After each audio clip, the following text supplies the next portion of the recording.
મારી જોડે બંને હાથ ઉપર ઉઠાઈ પ્રચંડ અવાજથી બોલીએ, ભારત માતા કી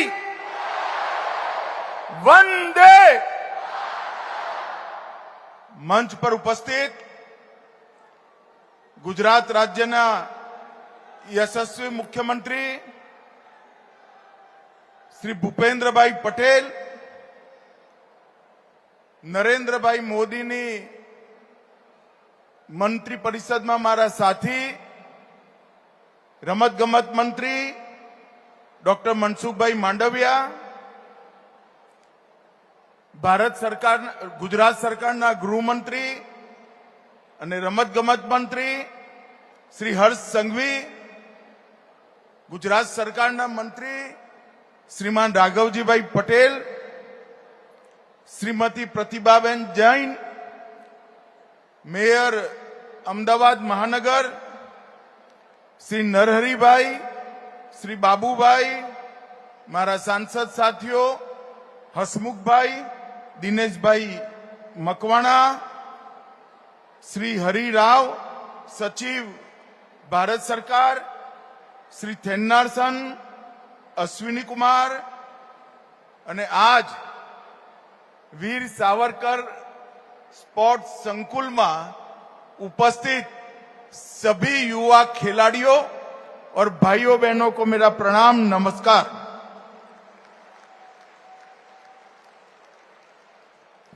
सौथी पहला आज वीर सावरकर स्पोर्ट्स कॉम्प्लेक्स ना लोकार्पण प्रसंगे हूँ देशना वडाप्रधान नरेन्द्रभाई मोदी नो हृदयपूर्वक धन्यवाद અને આભાર માનવા માંગુ છું। અહીંયા 21 એકર જમીન 1960 થી ગ્રીન બેલ્ટ બનાયેલો ખાલી પડેલી, હું મારા ગામથી 1978 માં અમદાવાદમાં રહેવા આવ્યો, આજ નારણપુરા વોર્ડમાં રહ્યો। અહીંયા કેટલી વાર સોસાયટીની મેચો રમી, દબાણ થયું, પણ આ જગ્યાનો સ્પોર્ટ્સ કોમ્પ્લેક્સ તરીકે ઉદ્ધાર નતો થયો।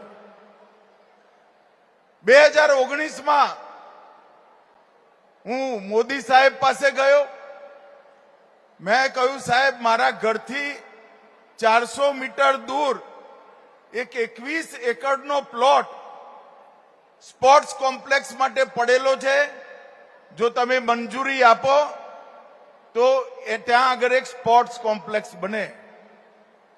नरेन्द्रभाईए कह्युं के थोड़ा समय पछी मळीए। पछी एक दिवस मने सामेथी बोलाई कह्युं स्पोर्ट्स कॉम्प्लेक्स जरूर बनावो, परंतु वर्ल्ड क्लास स्पोर्ट्स कॉम्प्लेक्स बनाववुं जोईए। अने आजे હું મનસુખભાઈ, ભૂપેન્દ્રભાઈ અને હર્ષભાઈનો હૃદયપૂર્વક ધન્યવાદ કરું છું કે મારા વોર્ડમાં જ એક વિશ્વ કક્ષાનું સ્પોર્ટ્સ કોમ્પ્લેક્સ વીર સાવરકર સ્પોર્ટ્સ કોમ્પ્લેક્સ બનીને તૈયાર થયું અને આજે એનું લોકાર્પણ થઈ રહ્યું છે। મિત્રો, હું ઘણા વર્ષોથી સાર્વજનિક જીવનમાં છું। કેટલીય સ્પોર્ટ્સ ફેસિલિટી મેં જોઈ છે। આ બનતું હતું ત્યારથી હું કેટલીય વાર અહીંયા આવ્યો છું। એના જુદા જુદા સ્તરના વિડીયો પણ મેં જોયા છે, પરંતુ મને બોલવામાં જરાય ખચકાટ નથી કે આપણું આ વીર સાવરકર સ્પોર્ટ્સ કોમ્પ્લેક્સ પોતાની રીતે ભારતમાં સૌથી મોટું અને દુનિયામાં સૌથી અદ્યતન સ્પોર્ટ્સ કોમ્પ્લેક્સ આજે આપણે ઉદ્ઘાટન કરી રહ્યા છે। નરેન્દ્રભાઈના નેતૃત્વમાં બીજા નંબરની કલ્પના હવે ભારતે કરવી ના જોઈએ ભાઈ। એમને આપણી સામે લક્ષ્ય રાખ્યું છે કે 2047 માં દરેક ક્ષેત્રની અંદર આપણું ભારત दुनियाમાં एक नंबर प्राप्त करे एवा भारतनी रचना करवानुं काम आपणुं छे।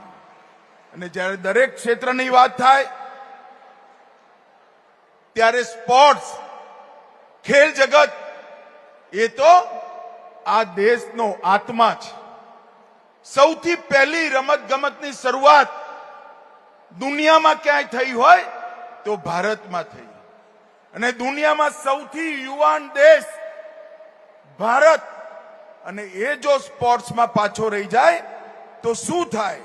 અને મોદી સાહેબે ખાલી યોજનાઓ નહીં, સ્પોર્ટ્સ ઇન્ફ્રાસ્ટ્રક્ચર વર્લ્ડ ક્લાસ હોવું જોઈએ, ખેલાડીઓની ટ્રેનિંગ વર્લ્ડ ક્લાસ હોવી જોઈએ, ખેલાડીઓનું સિલેક્શન પારદર્શી હોવું જોઈએ, અને જે રમે છે, જે સારું રમે છે એને ભારતનું પ્રતિનિધિત્વ કરવાની તક મળવી જોઈએ. આટલા બધા પરિવર્તનો નરેન્દ્રભાઈએ કર્યા. એના પરિણામે છેલ્લા 10 વર્ષની અંદર ભારતના ખેલ જગતના સ્પોર્ટ્સ ક્ષેત્રના પરિદૃશ્યની અંદર ખૂબ મોટું પરિવર્તન આવ્યું છે. હું એની વાત પછી કરીશ. મિત્રો, આ સંકુલનું નામ મહાન સ્વાતંત્રતા સેનાની વીર સાવરકર જોડે જોડ્યું છે.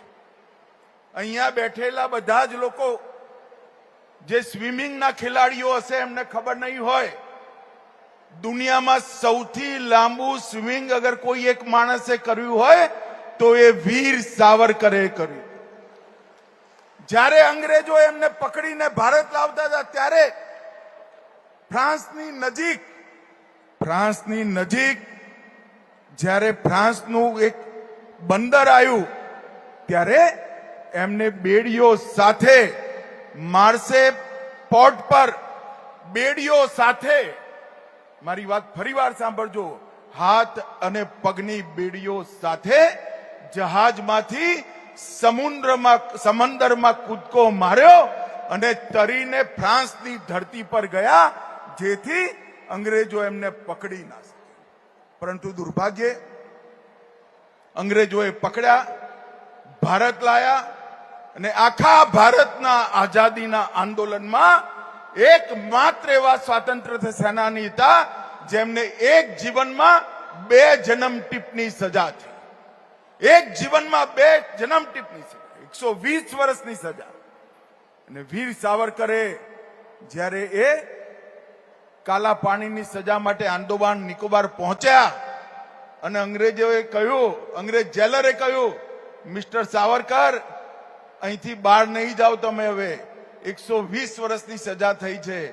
ત્યારે વીર માનવીએ કહેલું, 120 વર્ષ શું, કેટલાક વર્ષ સુધી તારી સરકાર નથી ચાલવાની, ભારત સ્વતંત્ર થશે અને અમે અંગ્રેજોને હાંકી કાઢીશું. એક ખુમારીજી એમને સ્વતંત્રતા આંદોલન કર્યું. અને મિત્રો, 1857 નું સ્વાતંત્રતા સંગ્રામ અંગ્રેજોએ શિક્ષણ વ્યવસ્થામાં 1857 ના બરવાના નામે જોડેલો, એને વીર સાવરકરે પહેલી વાર 1857 નો સ્વાતંત્ર્ય સંગ્રામ કરી ભારતીય દ્રષ્ટિકોણ અને ભારતનો વિચાર દુનિયાના મંચ પર મૂક્યો. અને મિત્રો, એના કારણે એમને ખૂબ સહન કરવું પડ્યું હતું. આજે આ ખેલ સંકુલ, આ સ્પોર્ટ્સ કોમ્પ્લેક્સના ઉદ્ઘાટન પ્રસંગે હું 2 હાથ જોડી વીર સાવરકરને શ્રદ્ધાંજલિ વિનમ્રતાપૂર્વક આપવા માંગુ છું. અહીંયા જે ખેલાડીઓ ટ્રેનિંગ લેવા આવશે, જે ખેલાડીઓ રમવા આવશે, એ બધાની પ્રેરણા પોતાનો મેડલ મેળવવાની નહીં હોય. એ બધાની પ્રેરણા દુનિયાભરમાં જીતી માં ભારતી માટે મેડલ જીતવાની પ્રેરણા બનશે, એનો મને પૂરેપૂરો વિશ્વાસ છે. અહીંયા આગળ ગુજરાતનું સૌથી મોટું અને દુનિયાનું સૌથી આધુનિક સ્પોર્ટ્સ કોમ્પ્લેક્સ બન્યું છે. મને ખબર છે કે હું દુનિયાનું સૌથી આધુનિક કહું એટલે કાલ મીડિયા વાળા મને પૂછવાના છે, પણ આ દુનિયાનું સૌથી આધુનિક શબ્દ મારો નથી. કેટલાક દિવસ પહેલા અહીંયા 2 આંતરરાષ્ટ્રીય સ્પર્ધાઓ થઈ. બંને આંતરરાષ્ટ્રીય સ્પર્ધાઓમાં ઓલ વર્લ્ડના ખેલના એમના ખેલ મહામંડળના અધ્યક્ષોએ કહ્યું કે વીર સાવરકર સ્પોર્ટ્સ કોમ્પ્લેક્સ દુનિયાનું સૌથી આધુનિક સ્પોર્ટ્સ કોમ્પ્લેક્સ છે. અને મિત્રો, આ ઉત્કૃષ્ટતા, આધુનિક હોવું એક વાત છે, આ સ્પોર્ટ્સ કોમ્પ્લેક્સ આધુનિક પણ છે, વિશાળ પણ છે અને એક રીતે પરિપૂર્ણ છે. અહીંયા રમત ગમતની વ્યવસ્થા છે, અહીંયા ટ્રેનિંગની હોસ્ટેલ છે, અહીંયા કોચની રહેવાની વ્યવસ્થા છે, અહીંયા એમના શરીરની બધી જ પ્રકારની મેડિકલની સુવિધાઓની વ્યવસ્થા છે. અહીંયા એમને સ્પેશિયલ ડાયટિશિયન જે સ્પોર્ટ સાથે જોડાયેલા છે એમનું પણ માર્ગદર્શન મળવાનું છે. અને અહીંયા વિશ્વભરની સ્પર્ધાઓને સ્લો મોશનમાં જોવા માટે એક સુંદર થિયેટર પણ છે, જેથી ખેલાડીઓ પોતાની રમતને આગળ વધારી શકે. એક મુજબ 1,19,000 સ્ક્વેર મીટરમાં વિશાળ સ્પોર્ટ સંકુલ, જે અદ્યતન પણ છે, સંપૂર્ણ પણ છે, 7 પ્રવેશદ્વાર, 900 વાહનોનું પાર્કિંગ, 275 કિલોવોટનો સોલર પ્લાન્ટ અને 60 KLD ક્ષમતાના સિવરેજ પ્લાન્ટથી આ સંપૂર્ણ ગ્રીન સ્પોર્ટ્સ કોમ્પ્લેક્સની રચના ભારત સરકાર અને ગુજરાત સરકારે કરી છે.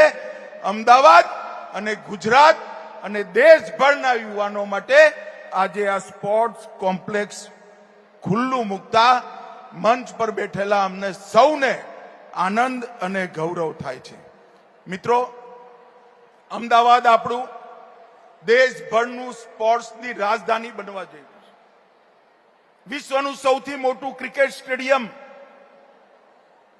નરેન્દ્ર મોદી ક્રિકેટ સ્ટેડિયમ મોટેરામાં, એની બાજુમાં જ મહાન સરદાર વલ્લભભાઈ પટેલના નામથી સરદાર પટેલ સ્પોર્ટ્સ કોમ્પ્લેક્સ બની રહ્યું છે અને સેંકડો એકરમાં બની રહ્યું છે. અને આ વીર સાવરકર સ્પોર્ટ્સ કોમ્પ્લેક્સ, આવી કેટલીય સુવિધાઓ આપણા અમદાવાદમાં ઊભી થઈ રહી છે. અહીંયા એક્વેટિક કોમ્પ્લેક્સ છે, જેમાં ઓલિમ્પિક કક્ષાના સ્વિમિંગ પુલ છે, 10 મીટર સુધીની ઊંચાઈના પ્લેટફોર્મ પણ છે અને 2000 લોકો બેસીને જોઈ શકે એવી ગેલેરી પણ છે. સેન્ટર ફોર સ્પોર્ટ એક્સિલન્સ પણ છે. બાસ્કેટબોલ, બેડમિન્ટન, વોલીબોલ, કુસ્તી, કબડ્ડી, વૂસુ, આની અંદર આવાસની પણ વ્યવસ્થા છે. સ્પોર્ટ સાયન્સ લેબ પણ છે, ન્યુટ્રિશન લેબ પણ છે, ડાઇનિંગ હોલ, કિચન, જીમ, સોના, સ્ટીમ, આ બધી જ વિધાઓથી યુક્ત આ સ્પોર્ટ્સ કોમ્પ્લેક્સ બન્યું છે. ઇન્ડોર મલ્ટી સ્પોર્ટ્સ એરેના છે, કોમ્યુનિટી સ્પોર્ટ સેન્ટર, જેમાં 6 badminton court, 6 table tennis court, 6 squash court, 20 indoor shooting range, chess, carrom, કાઇસ, શૂઝગર, બિલિયર્ડ, એર હોકી, આ બધી રમત ગમતને સુંદર રીતે રમાડવાની વ્યવસ્થા આ સ્પોર્ટ્સ કોમ્પ્લેક્સમાં કરેલી છે. મિત્રો, ફિટ ઇન ઇન્ડિયા ઝોન છે, આઉટડોર સ્પોર્ટ ઝોન છે. એક પ્રકારથી બધી જ રમતો ગમતોને વિકાસ કરવા માટેનું, ટ્રેનિંગ માટેની અને મેડલ જીતવા સુધીની બધી જ વ્યવસ્થાઓથી આ વીર સાવરકર સ્પોર્ટ્સ કોમ્પ્લેક્સ યુક્ત છે.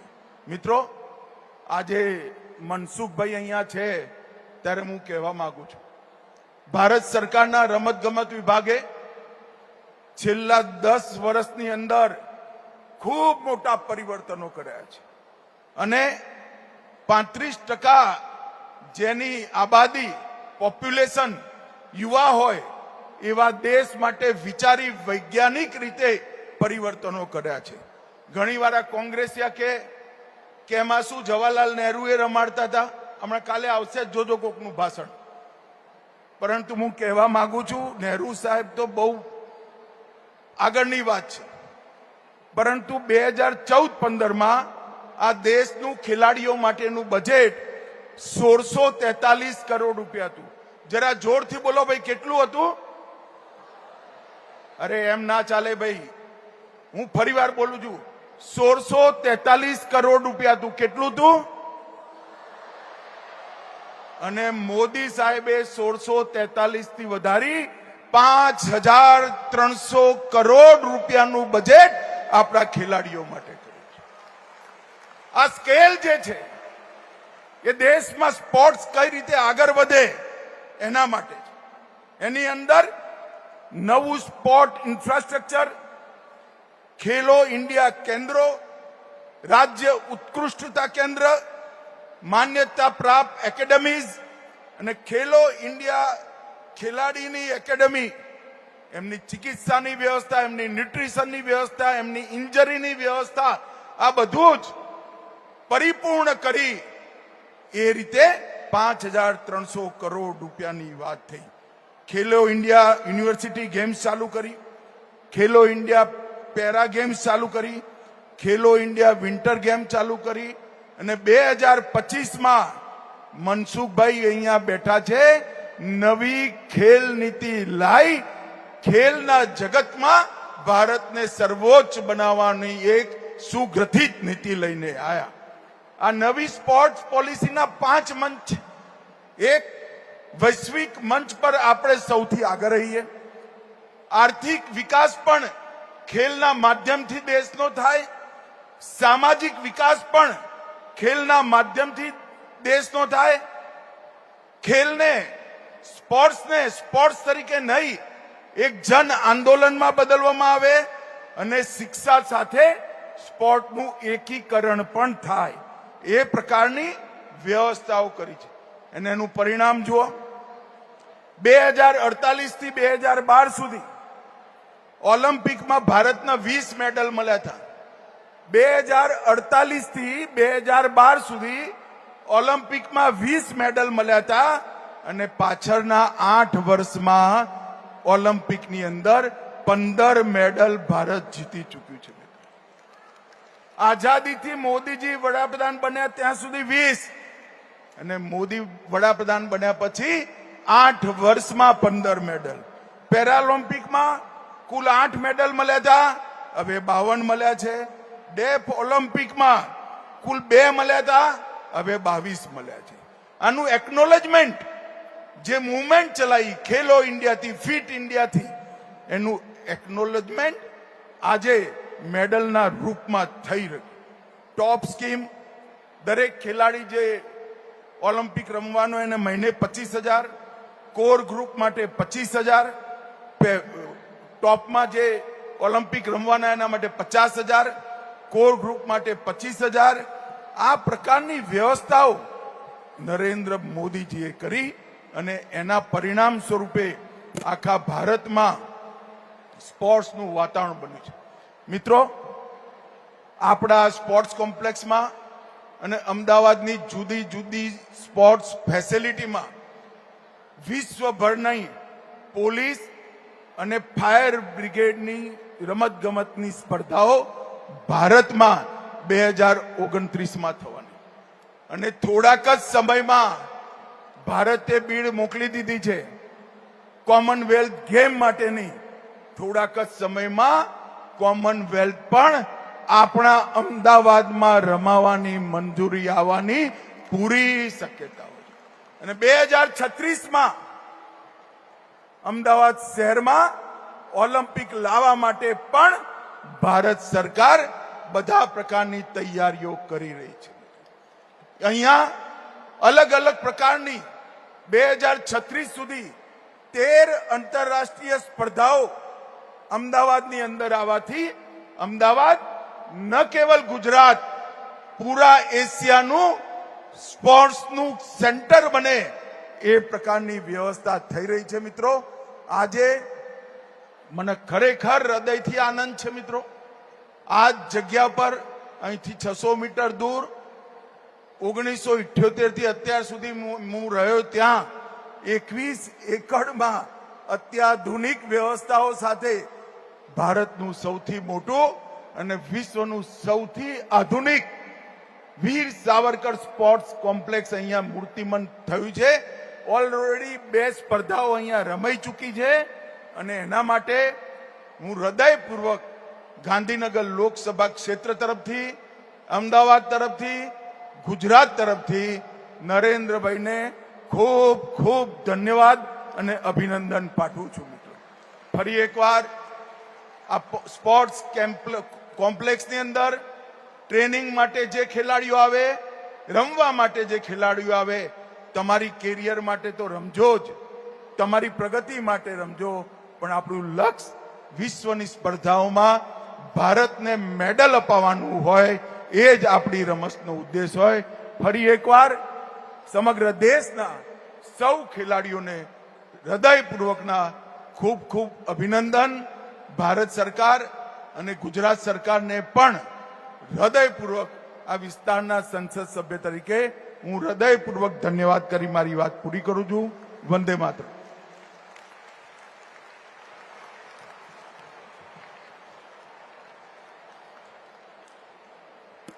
માનનીય અમિતભાઈ શાહ સાહેબ, આજે આપના સ્વપ્ન અને દીર્ઘ દ્રષ્ટિના લીધે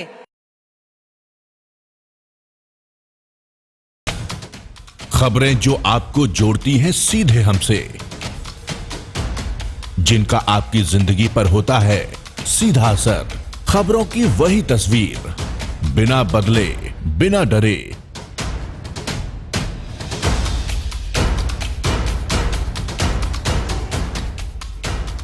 सच का जज्बा लिए सच दिखाते हैं हम, आपकी आवाज के साथ TNI आवाज।